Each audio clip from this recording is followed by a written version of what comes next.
Good afternoon. It's Sunday, April 19th. I'm Laura Cornfield, and this is IBA News, broadcasting from Jerusalem. Haifa's Mayor Yonah Yahav today ordered the city's petrochemical factories to shut down and sent city trucks to block access to the factories in response to a health ministry report that linked heightened cancer rates among adults and children to the high levels of air pollution in the city. IBA's Margot Dudkevich reports. Declaring war on the city's petrochemical factories, Haifa Mayor Yonah Yahav, who returned from abroad last night, said he holds the government responsible for the contaminated air levels in his city and accused the authorities of holding more than 2 million people hostage. For more than 50 years, the government did whatever it wanted, without taking Haifa residents into account, he said at a press conference at the city's Rambam hospital this morning. Yahav issued closure orders to all the factories polluting the area and said he intends to freeze construction planning procedures for some of the factories that were under review, saying he would not allow them to pollute the city anymore. Yahav also sent city trucks to block the access to the petrochemical factories, a move that was criticized by police, who said they would not allow roads to be blocked or traffic interrupted, but would permit legitimate protests if a request was submitted to the authorities. Meanwhile, police dispatched tow trucks to remove the city trucks. Yahav went on to say he expects the government to take immediate action if the data published last week by the Health Ministry is found to be correct. He was referring to the Health Ministry report by Professor Itamar Grotto, head of the Ministry's Public Health Services, that found between 1997 to 2008, 30 of the 780 residents who contracted cancer are children, and the number of children up to the age of 14 suffering from cancer were double the national average. The report's conclusions have been disputed by some experts, who say it was based on out-of-date information collected over a decade ago, and noted in the past 6 years there's been increased industrial supervision and regulation that succeeded in lowering pollution levels in Haifa by 70%. Last night, hundreds of residents protested the high levels of pollution in the city and demanded the government take action. Some of the residents at the protest pointed a finger at Mayor Yahav, saying he only shows a willingness to act after the situation made headlines. Local media reports noted that the Haifa municipality collects millions of shekels a year in city taxes from the polluting factories, and that some years ago the city received a 75 million shekel contribution for the construction of the soccer stadium named after business tycoon Sami Ofer, whose son Idan has controlling interests in the Israel Corporation that has many refineries in the city. Meanwhile, until the situation is brought into check, hundreds of thousands of residents are concerned the air they're breathing endangers their health and that of their children. Margot Dudkevich, IBA News. Police Chief Yochanan Danino has described the Israel Beitenu corruption case as one of the biggest ones ever. Speaking at a cultural event in Beersheba yesterday, Danino stated that there are 6 state witnesses in the case and we have many suspicions of corruption. Former Deputy Interior Minister Faina Kirschenbaum was today brought in for questioning and her house was searched. Danino said all of the evidence will be sent to the state prosecutor's office next month, adding that police hope to wrap up the investigation by mid-May. The police investigation, conducted by Lahav 433, became public in December last year after Kirschenbaum was questioned along with other senior party officials and former Knesset members, including former tourism minister Stas Misezhnikov, on suspicions of bribery, fraud, breach of trust, money laundering, and falsifying corporate documents. Kirschenbaum later resigned from her post. Prime Minister Benjamin Netanyahu is expected to ask President Reuven Rivlin for a 2-week extension of the initial 28 days he received to cobble together a governing coalition. Meanwhile, at the cabinet meeting this morning, Netanyahu slammed Russia's sale to Tehran of S-300 missiles. Here with more is IBA's political correspondent, Eli Wogelanter. Prime Minister Netanyahu has an appointment to meet with President Rivlin tomorrow to request an extension to form a coalition after the president said he will not summon the prime minister on Wednesday, Memorial Day, which is the date of the first deadline. But Netanyahu has not given up hope for a coalition in the next 48 hours. Members of Likud's coalition negotiating team are holding marathon talks today with representatives of Shas, United Torah Judaism, and Kulanu in an effort to reach a coalition agreement and initial it by Tuesday. Completing deals with those three parties would enable Netanyahu to tell Rivlin he already has 53 MKs set to enter his coalition, with Bayit Yehudi and Yisrael Beitenu on the way. But despite Likud's optimism, the parties are saying the gaps are still great and the negotiating teams have plenty of work to do. Netanyahu met Friday with the two other potential partners, Avigdor Liebman of Yisrael Beitenu and Naftali Bennett of Bayit Yehudi. Liebman, who was foreign minister in the outgoing government, told Netanyahu the issue of ministerial portfolios could be resolved, but his party would insist that no changes be made to the reform of the conversion process, the drafting of yeshiva students, or other areas in which the Haredi parties have made demands in recent weeks. And it appears that Bayit Yehudi chairman Naftali Bennett is making common cause with Liebman in a bid to bolster both men's bargaining position in the talks. According to Channel 2, Bennett and Liebman reached an agreement whereby Liebman would drop his demand to be named foreign minister, his current position, in exchange for Bennett obtaining other key portfolios. Bennett, like Liebman, is also opposed to making changes to the enlistment law and the conversion law.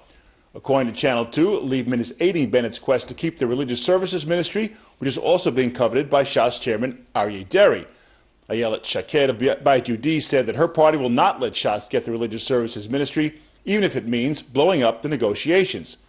According to a UTJ source, although the party compromised on a number of subjects, in regard to the enlistment party, the party demands sticking to the original agreement, and that does not appear to be happening now.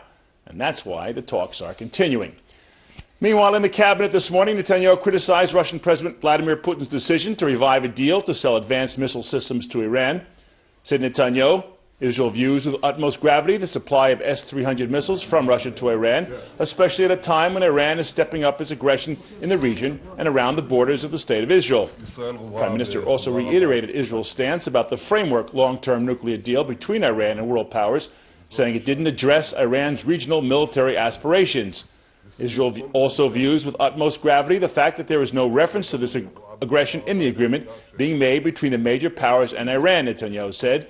There is no stipulation that this aggression be halted, whether at the start of the agreement or as a condition for the lifting of sanctions. Netanyahu spoke with Putin on Thursday, but failed to convince him to halt the sale. Channel 2 reported that Netanyahu may go to Moscow to meet with Putin in person to try against it. Laura? If Russia can sell weapons to Iran, then Israel can sell weapons to the Ukraine. That seems to be the message from Jerusalem to the Kremlin after reports of an Israeli arms sale to Kiev caused a reaction from Russian President Vladimir Putin, who said that supplying weapons would be counterproductive to efforts to reach peace in East Ukraine. He conceded that it's the Israeli leadership's choice to do what it thinks is appropriate. If they provide lethal weapons, it will lead to another round of conflicts, a rise in the number of victims, and the outcome will be the same. Last week, Putin signed a decree lifting a ban on the delivery of S-300 missile defense systems to Iran. After Prime Minister Netanyahu complained about the deal, Putin responded that the S-300 was a defensive weapon. Iranian President Hassan Rouhani and the government's top government and military echelon attended the annual Army Day parade in Tehran.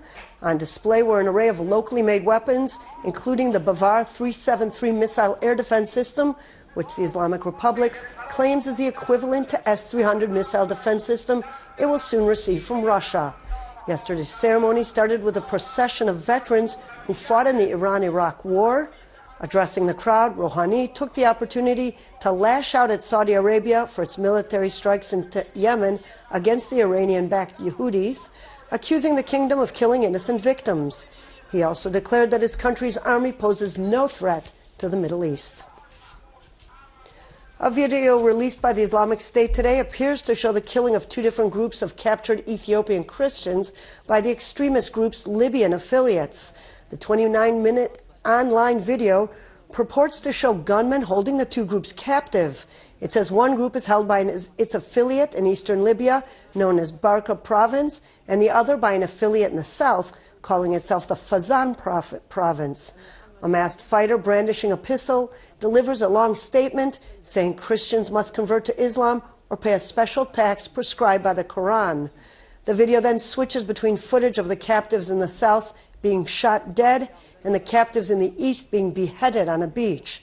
It was not immediately clear who the captives were or when they were captured. It was also not clear how many captives were killed. A major air and sea search and rescue operation is underway south of the Italian island of Lampedusa after a migrant ship capsized. Italy's ANSA news agency says an estimated 700 people were aboard and only 28 people have been rescued so far. In the past week alone, some 13,000 migrants have been rescued at sea, including these migrants from sub-Saharan Africa who were brought to safety in Sicily. About 1,000 migrants have drowned this year, and survivors have spoken of harrowing conditions. Barbara Molinario, spokesman for the United Nations Refugee Agency, says that the Coast Guard rescue operation is continuing and the number of victims is not known. The accident north of the Libyan coast comes amid a wave of African migrants trying to reach Italian shores. The French government has announced a €100 million action plan to combat anti-Semitism and anti-racism. The program, devised in the aftermath of the deadly jihadist attacks in Paris, was announced over the weekend by French Prime Minister Manuel Valls. We hear more in this report from France 24. A show of unity after attacks which sent shockwaves through France and across the world. 3 months after radical Islamist gunmen killed 16 people at satirical magazine Charlie Hebdo and a kosher supermarket in Paris, the government is going on the offensive. President François Hollande urged lawmakers in February to introduce faster and more effective sanctions against racism, homophobia and anti-Semitism. Now, those measures are set to be unveiled. The €100 million project is set to make it faster and easier for authorities to prosecute repeat offenders, both in public and online. Behind this crime, there is an evil that is eating away at our country, that we must fight together at all costs. The country's seen a surge in hate crimes, with incidents targeting French Muslims increasing sixfold, while the number of anti-Semitic attacks have doubled in the past year. The number of Jews leaving France is also thought to have increased from 2,000 3 years ago to 10,000 expected this year. The Jerusalem District Court today handed down jail sentences of 8 and 10 years to 2 East Jerusalem residents who planned a terror attack at the capital's outdoor Mamilla shopping mall during the high holidays in 2013. The two were charged with conspiracy to aid the enemy during times of war and attempting to manufacture weapons. The court sentenced Ahmad Rishak to 10 years and Ismail Abu Mafalfel to 8 years in jail. The judge noted that had the terror attack taken place, it would have resulted in mass murder, and said it was a miracle it had been thwarted. Jerusalem resident Karina Brill was convicted today in the Jerusalem Magistrates Court for the gruesome murder of her 2 children, 7-year-old Igor and 5-year-old Mira, in September of 2013. The 38-year-old Brill immigrated from Ukraine 7 months before the incident. The court found that she slashed her children's throats with a butcher knife in cold blood while they were lying helpless in their beds.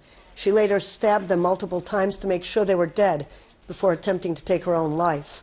The court wrote that although Brill may have been in a difficult mental state, she was aware of her actions and could have prevented them. The sentencing hearing is scheduled for next month.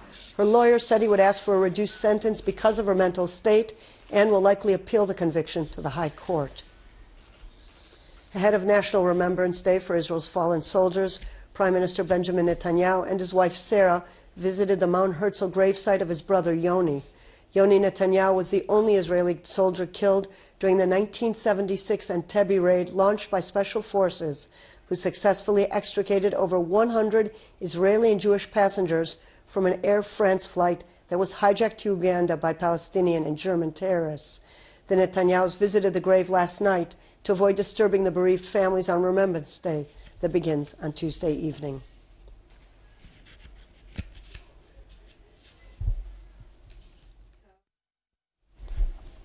An Egyptian court has sentenced 11 soccer fans to death in the retrial of over 70 defendants accused in a soccer riot in 2012 that left 74 people dead.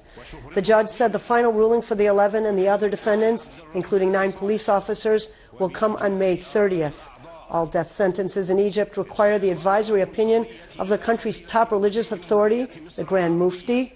21 fans were initially sentenced to death and 7 police officers acquitted in 2013, setting off violent protests by fans in Cairo who torched a police club and the Soccer Federation's headquarters. Earlier protests outside the prison in the city of Port Said, where the defendants were held, resulted in violent clashes with police that left 40 protesters dead.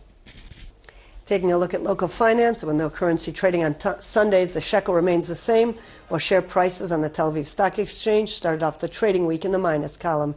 Here's a look at the mid-afternoon numbers.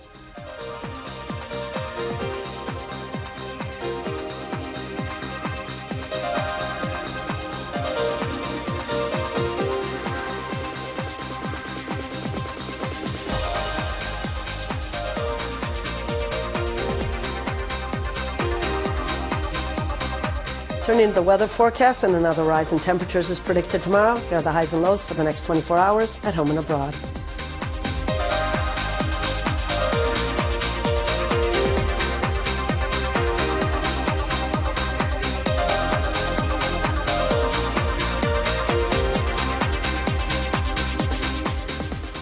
And that's all for this newscast. Before closing this programming note, this Tuesday we will be broadcasting at 6:30 due to the displaying of names of terror victims that will be broadcast on this channel ahead of Memorial Day. On Wednesday, Memorial Day, there will be no IBA News broadcast due to the display of names of fallen soldiers. Aaron Viner will be here tomorrow with more news from Israel and abroad.